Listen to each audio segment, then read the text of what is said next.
Assalamualaikum warahmatullahi wabarakatuh.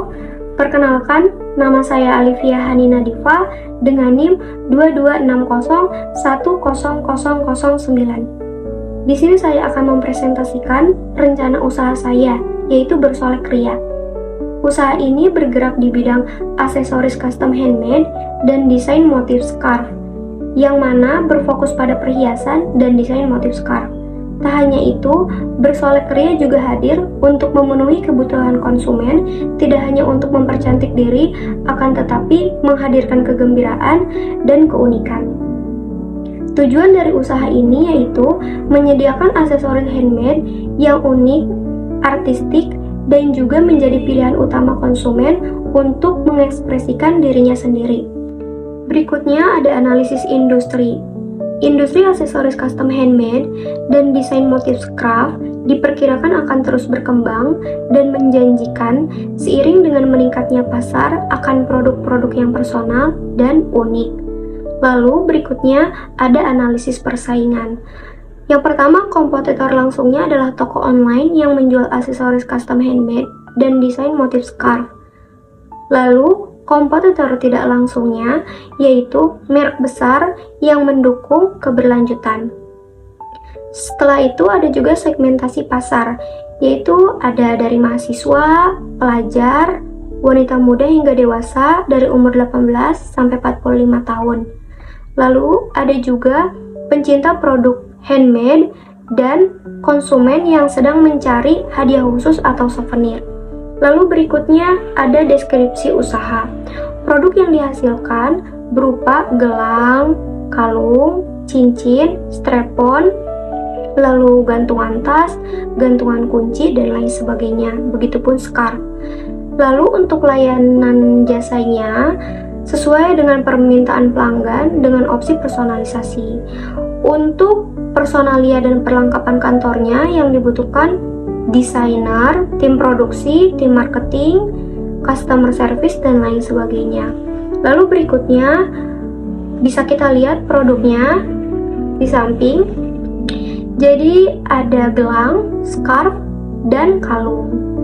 Yang membedakan brand Bersolek Ria dengan brand lain yaitu karena Bersolek Ria ini mempunyai desain handmade yang unik dan imajinatif, seperti kalung yang dibuat dari clay yang bertema tengkorak dan lain sebagainya. Lalu untuk rencana produksi, lokasi produksi di rumah atau di kantor dengan tempat ruang kerja yang memadai. Selain itu juga untuk sumber bahan bakunya diantaranya ada clay, lalu cat, lalu tali, manik-manik, dan lain sebagainya. Berikutnya ada rencana pemasaran. Di antaranya ada segmentasi pasar, target pasar, dan positioning.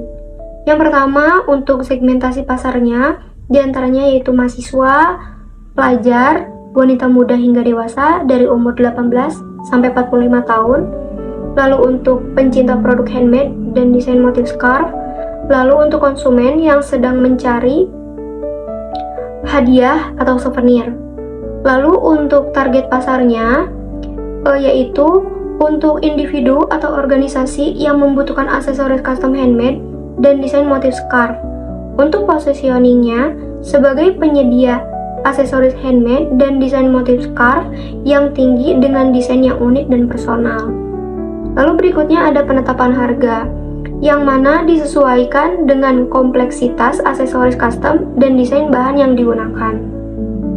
Lalu untuk promosi yang dilakukannya yaitu melalui sosial media, iklan digital, lalu kolaborasi dengan influencer, dan mengikuti event-event dan bazar. Berikutnya ada perencanaan organisasi, yaitu bentuk kepemilikan dan struktur organisasi, yang mana usaha perseorangan dengan struktur organisasi yang sederhana, diantaranya desainer, tim produksi, tim marketing, customer service, dan lain sebagainya. Lalu berikutnya ada informasi tentang partner, yang mana partner dalam pemasok bahan baku dan layanan print on demand. Lalu berikutnya ada peran dan tanggung jawab personalia dalam organisasi. Yang pertama ada CEO, yang mana tugasnya mengawasi keseluruhan operasi bisnis. Yang kedua ada desainer, yang mana tugasnya untuk mendesain. Yang ketiga ada tim produksi, yang mana tugasnya mengurus proses pembuatan.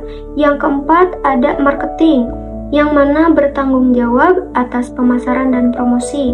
Yang kelima ada customer service, yang mana mengurusi komunikasi dengan pelanggan dan menangani keluhan. Lalu berikutnya ada resiko. Evaluasi tentang kelemahan bisnis. Yang pertama, ketergantungan pada pemasok bahan baku. Yang kedua, persaingan yang ketat di pasar online. Yang ketiga, fluktuasi permintaan pasar. Lalu untuk gambaran teknologinya yaitu penggunaan software desain handmade dan custom baru. Berikutnya ada perencanaan keuangan, yang mana sumber dan penggunaan modalnya, investasi pribadi, dan pendanaan dari keluarga. Lalu untuk strategi harganya yaitu tergantung pada model yang dibuat dan tingkat kesulitan serta bahan yang digunakan. Berikutnya untuk harga-harganya itu, untuk gelang contohnya ya, dari gelang itu dari kisaran 32 ke atas, 30 sampai 40-an. Lalu untuk kalung itu 30-an. Untuk strap-on dimulai dari 30 sampai 70. Untuk strap-on, untuk gantungan tas dan gantungan kunci. Berikutnya ada perencanaan keuangan, yang mana sumber dan penggunaan modalnya yaitu investasi pribadi dan pendanaan dari keluarga. Untuk strategi harga yang ditawarkan tergantung pada model produk yang dibuat dengan tingkat kesulitan dan barang yang digunakan. Lalu berikutnya ada appendix, yang mana surat-surat izin usaha dan legalitas perusahaan, lalu ada data penelitian pasar, hasil survei target pasar, lalu analisis tren baru, lalu juga ada surat-surat kontrak dalam dokumen perjanjian lainnya. Selain itu juga daftar harga dari pemasok barang seperti bahan clay, cat, tali, manik-manik, dan lain sebagainya, pemasok lokal dan impor.